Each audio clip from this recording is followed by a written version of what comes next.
Yevropa Chempionlar Ligasi musobaqasining yangi formatining kutilmagan sovg'asi. Qizg'ishlarim, ushbu musobaqa tarixida bunday natijalar hech qachon qayd etilmagan. Do'stlarim, yaqin 5-6 daqiqalar ichida ekran qarshisidan aslo uzoqlashmang. Chunki hozir biz sizlar bilan kecha tunda bo'lib o'tgan Yevropa Chempionlar Ligasi musobaqasining finali haqida gaplashamiz.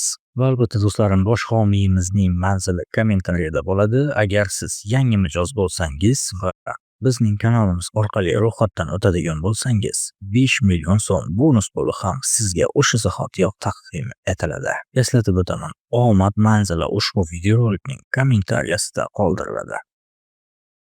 Paris Saint-Germain Inter 5-0.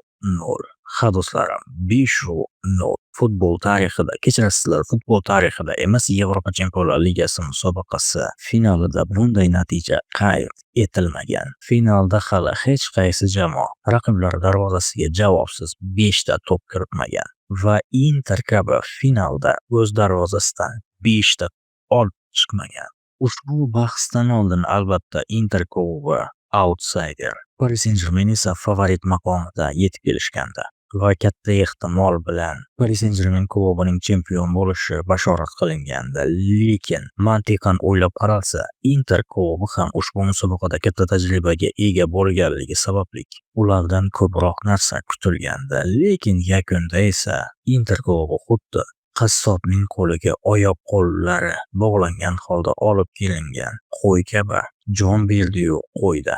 Do'stlarim, ushbu bahsda Inter klubi Paris Saint-Germainga qarshi hech narsa qila olmadi va Inter klubi, e'tibor bering, birinchi bo'limda raqiblar darvozasi tomon birorta ham aniq zarba yo'llamagan. Ikkinchi bo'limda esa tasodifan bir nechta vaziyatlarda darvoza tomon aniq zarbalar berildi.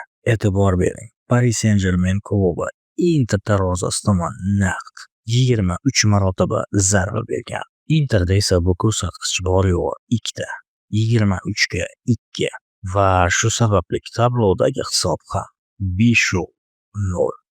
Do'stlarim, Paris Saint-Germain klubi o'z tarixida ilk bor Yevropa Chempionlar Ligasi musobaqasini qo'lga kiritdi va adolatli tarzda amalga oshirildi.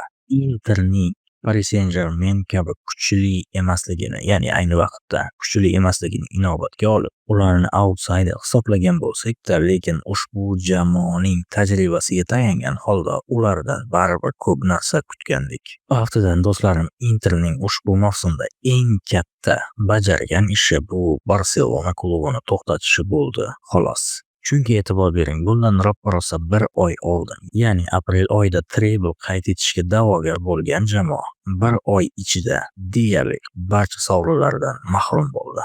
Italiya A seriyasi chempionligidan, Italiya Kubogi chempionligidan va endi esa Yevropa Chempionlar Ligasi kubogidan 1 oyda ularning barcha orzulari chiqmakka chiqdi.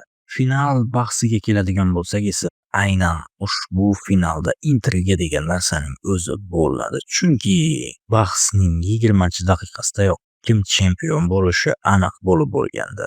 Agar Inter bitta gol kirita olgan bo'lganida, hisob 1-2 ko'rinishi holatiga kelgan bo'lganida, unda Interga qaytgan bo'lardi. Lekin bu narsa sodir bo'lmadi. Gollar ketidan gollar va yana gollar. Bunaqangi bahsda esa Interga bo'lmaydi. Shuning uchun men ushbu bahsni tomosha qilish vaqtida finalga Interdan ko'ra Barselona chiqqanida yaxshiroq bo'lar edi deya o'ylay boshladim. Chunki finalda do'stlarim, barchasi 50-50 bo'lish kerak va qaysi jamoaning chempion bo'lishi birinchi bo'limda yoki 50-daqiqagacha aniq bo'lib bo'lmasligi kerak. Agar Interning o'rnida Barselona bo'lganida ushbu finalda, menimcha siz bilan men haqiqiy titrlar bahsiga, aniqrog'i titrlar to'qnashuviga guvoh bo'lgan bo'lar edik. Har ikkalasi ham ajoyib sport formada, har ikkalasi ham faqat va faqat hujumkor futbol etadigan jamoalar bo'lardi. Lekin siz bilan men ushbu finalni va ushbu qarama-qarshilikni ko'rish baxtiga muyassar bo'lmadik. Bunga esa Inter klubi sababchi bo'ldi. Yana bir bor takrorlab o'taman do'stlarim, Inter klubining ushbu mavsumdagi eng katta qilgan ishi bu Barselonani to'xtatish bo'ldi. Aniqrog'i eng katta yutug'i.